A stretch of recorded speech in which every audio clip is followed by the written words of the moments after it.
So I'm Randy and I'm an alcoholic. Hey, Randy. Happy Saturday. Um,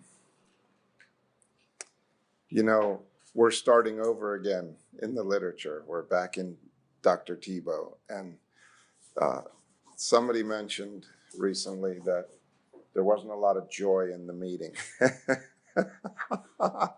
And, you know, this is Alcoholics Anonymous. This is where I come because there's something wrong with me. And where I have to come to identify what's wrong with me so that I can have the good life. I mean, we could sit around and talk about how good life is in here and talk about how fantastic this way of life is, because it is. Because I have the best life I've ever known, even better than when drinking was really good.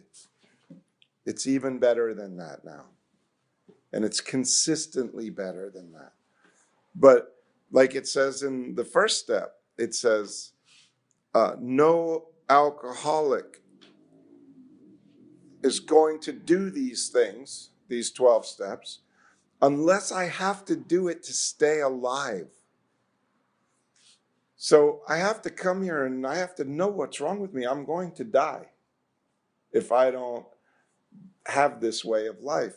But now, if I do have this way of life, I get to have the best life I've ever known. So it's kind of a funny thing, right? But if I don't know what's wrong with me, I'm not going to have this way of life. So we spend, and right now we're reading Tebow. Tebow is only about what's wrong with me. There's no recovery in Tebow. There's no recovery. We're not going to talk about recovery today in Tebow. We're going to describe the disease and how the disease functions and how the disease ruins my life today sober, because that's what it does. That's what it wants to do. It wants to keep me miserable so that I'll drink again before New Year's. And so I just wanted to say that. I mean, I would love to talk about the joys of living. I mean, I could tell you how beautiful. I have a beautiful life. I have a beautiful life today. I have a quiet mind most of the time. I enjoy traffic.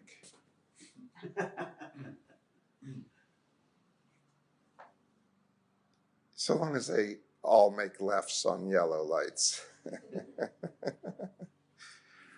But, you know, so right now we're talking about alcoholism, the disease that centers in my mind, that drives me.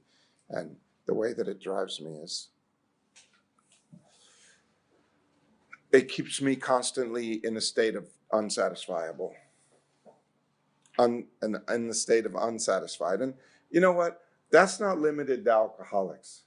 There are a lot of unsatisfied people out there. As a matter of fact, most people are unsatisfied, but they don't turn to drugs and alcohol every day to treat their dissatisfaction, and I do. Somewhere along the line, I learned a trick. When I'm unsatisfied, I drink alcohol. When I drink alcohol, everything's okay. And I drank it, and I drank it, and I drank it, and I used it every day of my life to be okay every day of my life. And then eventually I became allergic to alcohol. Nothing else worked as good as alcohol for me. Other things worked, but not as good. And so I have a unsatisfiable, fault-finding, opinionated mind. I'm always in a hurry, and I'm easily frustrated. And we're going to read about that in the ego factors in the next papers. But right now we're talking about surrender versus compliance. And surrender is where all the peace is. Everything that's good in this program starts with surrender. However, I can't consciously produce a surrender. If I could, I'd be surrendered all the time, because I know that when I know when I'm surrendered that I'm at peace and everything is cool and I can let everybody do whatever they need to do because I'm cool. But I can't be surrendered consciously. I can't make that happen. It happens as I do the 12 steps. It happens originally with alcohol, right? Alcohol smashes my ego and crushes the life out of my life, crushes all the joy out of my life, and brings me to a place of complete defeat. And my ego is smashed. And man, The day that I decided that I couldn't quit alcohol anymore on my own and that I couldn't drink alcohol anymore, that was the day that I quit drinking. Isn't that crazy? The whole time that I thought I could quit drinking, I could never quit drinking. It was the day that I said, okay, I can't do this. I'm not going to be able to quit. I'm going to die. That was the day that the quitting started, that the stopping started. And that's where complete, because then I became open, like the dying can be, open-minded. And I asked for help. Because I knew that there was nothing left for me, and the help, I was open to it. So not only did I ask for help, but I was open to the help. I was open to the doing whatever was necessary to be done. There was no compliance. I just did whatever. I did it happily because my only other choice was to drink, and for me to drink was to die. But as time passes, the ego comes back. Ooh, I've got 2 months now. I should be doing better than this. I should have a better job. I should have a better girl. I should have a better car. I should have a better house. And it starts talking again. And the ego comes back. And I'm not drinking. And everyone should be much more proud of me than they are. And I should be getting a lot more help and a lot more support from everybody because I'm not drinking now. And they should be lending me money again and trusting me and understanding me. And none of that's happening. They're still looking at me sideways and wondering when I'm going to drink again. And so that ego comes back so fast, so fast. And then I start complying. Now I'm going to meetings because I know if I go to meetings, then, my parents will be off my back, or my boyfriend or my girlfriend or somebody will get off my back because I'm going to meetings. I'm not going to meetings because I need meetings anymore. So I'll need meetings. I got 2 months. And I don't even know what compliance is. I don't even know that I'm going to a meeting so that you'll get off my back, that I'm not going to a meeting because I need a meeting, because I have something that I need a treatment for. And I don't even know the difference.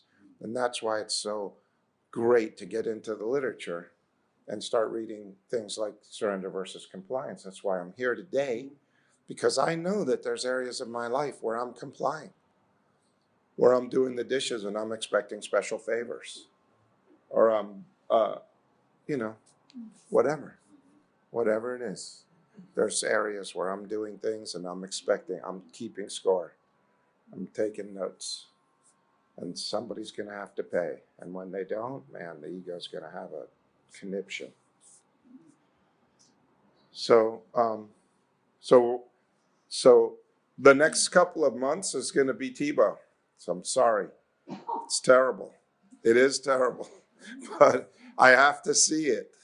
I have to see it, because if I can see it, then I can have the good life. If I can't see it, then I'm just going to have more of the same over and over and over again. I'm going to keep wondering, why? Why do I have 15 years and I'm still miserable?